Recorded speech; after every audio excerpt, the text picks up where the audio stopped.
এখানে একটা প্রশ্ন রাখলাম আমি ক্যালকাটা ইউনিভার্সিটি ইংলিশ অনার্স যারা করছে তাদের জন্য, তবে যারা অন্যান্য ইউনিভার্সিটি রয়েছে এবং ইংলিশ অনার্স করছে তাদের জন্য এই আলোচনাটি খুব কাজের।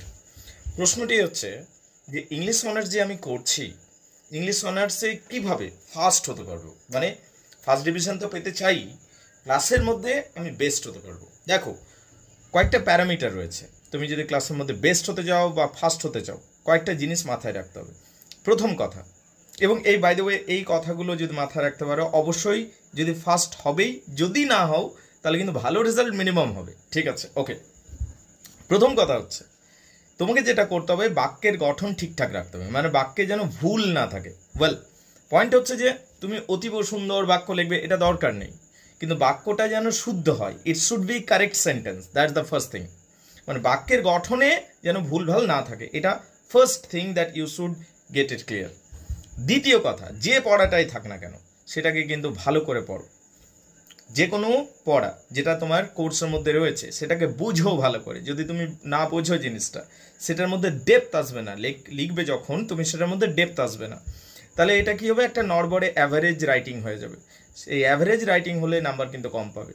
তাই পড়াটাকে বোঝাটা খুব বেশি জরুরি। 3 নম্বর, নোটস। নোটস নিশ্চিতভাবে ভালো ভালো নোটস পাওয়া যায় এবং নোটসের জন্য বেশি ছুটতে হবে না। নোটস কোথায় পাবে?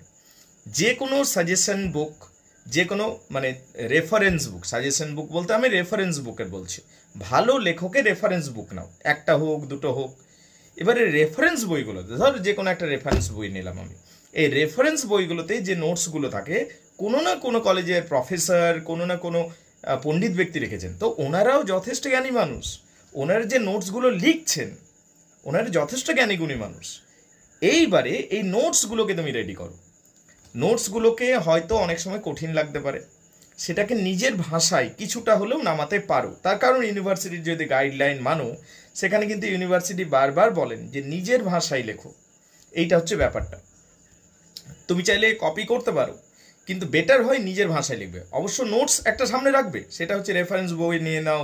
বিভিন্ন আবার ওয়েবসাইটে নোটস বিক্রিও হয়, চাইলে যদি পছন্দ করো সেটাও নিতে পারো, দেখে নাও। নোটস কিন্তু বড় ইস্যু নয়, নোটস তুমি রেফারেন্স বই থেকেই পেয়ে যাবে। এইটা হলো আরেকটা বিষয়। এবার আরও একটা বিষয়, সাজেশন। হ্যাঁ, সাজেশন তো চাই, পরীক্ষার আগে সাজেশন চাই, কিন্তু সাজেশনের উপরেই নির্ভর করো না।